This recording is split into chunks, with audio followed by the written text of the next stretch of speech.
Hi, I'm Felipe Fernandez. I was a physics and economics major at Hunter College, and I graduated in 2015. My name's Nicole Valencia. I'm a computer science and East Asian studies major at Columbia University, class of 2018. Hi, I'm Fatima Pratt. I go to Penn State University. I was a biology major and now I'm a criminal justice major, the graduating class of 2018. I was born here in America. My parents are both Brazilian. They came at some point when they were like 15 or 16, and I was born maybe a couple years after that. So I'm from Flushing, Queens. I was born and raised there, but I'm actually first generation American. My mom came from Colombia when she was 28. She met my dad here, and I was born in Flushing. I went to a public high school like all my life. For high school, I went to World Journalism Preparatory School, which was a really small school. I'm actually the first Ivy of my high school. I was born in Buenos Aires, Argentina. My parents are from Paraguay. At the age of 3, we moved here to the United States. I grew up in Queens up until middle school. Then I attended Catholic school, and I stayed in Catholic school all throughout my middle school career and my high school career. I ended up going to Our Lady of Mercy Academy in Syosset. My parents, their educational background is my mother graduated from high school in Paraguay, but my father only went up to middle school in Paraguay. And that is as much education as they have gotten in their youth. I'm the only one to pursue a higher educational degree, unlike them. And my brother is also going to be a part of that, and he's going to be pursuing his higher educational degree after high school. We will be the first generation college graduates.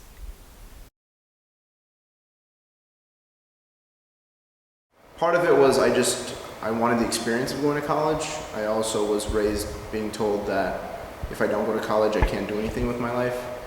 And I also had a little bit of the pressure more from my father's side, and so I just decided to go.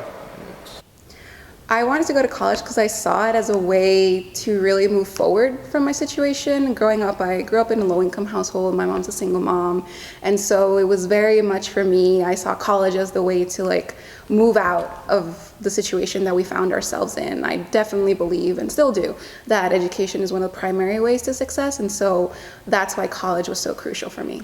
I wanted to go to college because I was always taught as a young age how important college degree is, how valuable it is, and I've seen my parents work every day, day in, day out, sunrise to sunset, to provide me with the best education that they could. That's why they send me to Catholic school, because they felt that it was the best education.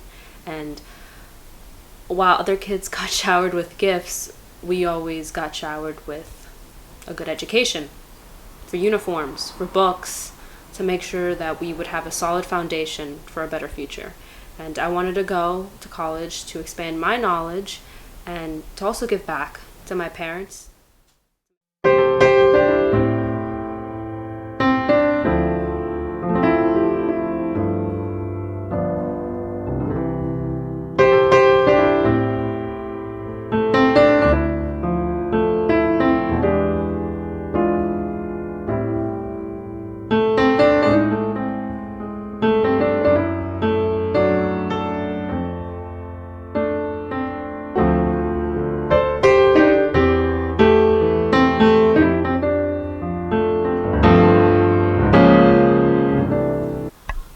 When researching colleges, I felt very overwhelmed. There are large numbers of public universities and private universities in the United States, and for a biology major, that can be a bit overwhelming because you don't know where to turn.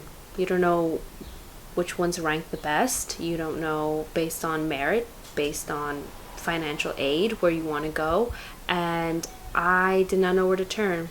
I felt very lost.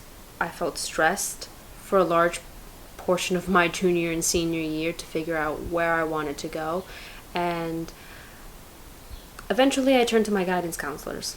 They told me based on my grades and based on my financial aid, where it's best for me to go.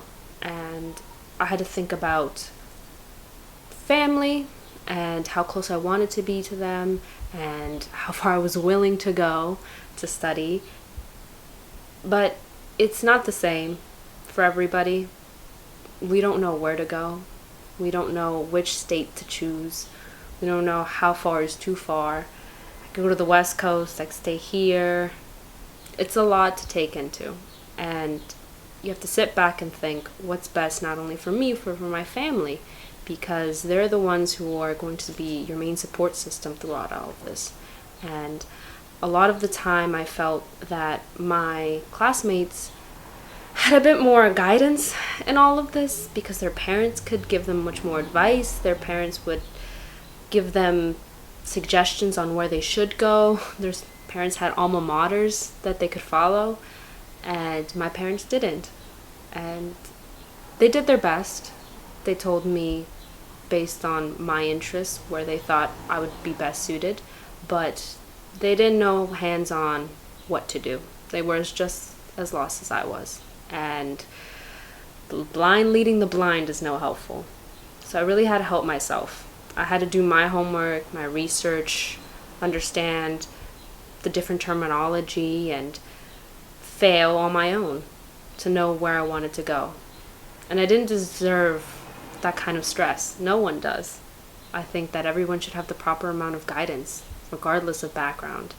And my guidance counselors did help, but I had so many more questions than the rest of the girls. I felt very lost.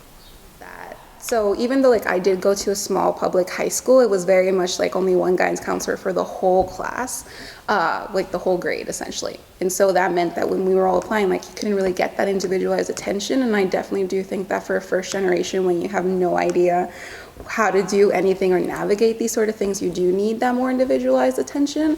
And I think another factor too, because I was applying to selective colleges, and in my school, people only applied to CUNYs and SUNYs and maybe some private schools like St. John's or Hofstra, but no one applied to really selective colleges, which had a totally different process. And so in that regard, my guidance counselor wasn't very helpful. I remember there was a moment where I was trying to fill out financial aid applications via iDoc, and I told him I have no idea what this is. What is iDoc? And he said, I have no idea. I can't help you. And so I had to pretty much figure it out on my own, what it meant and how to do it.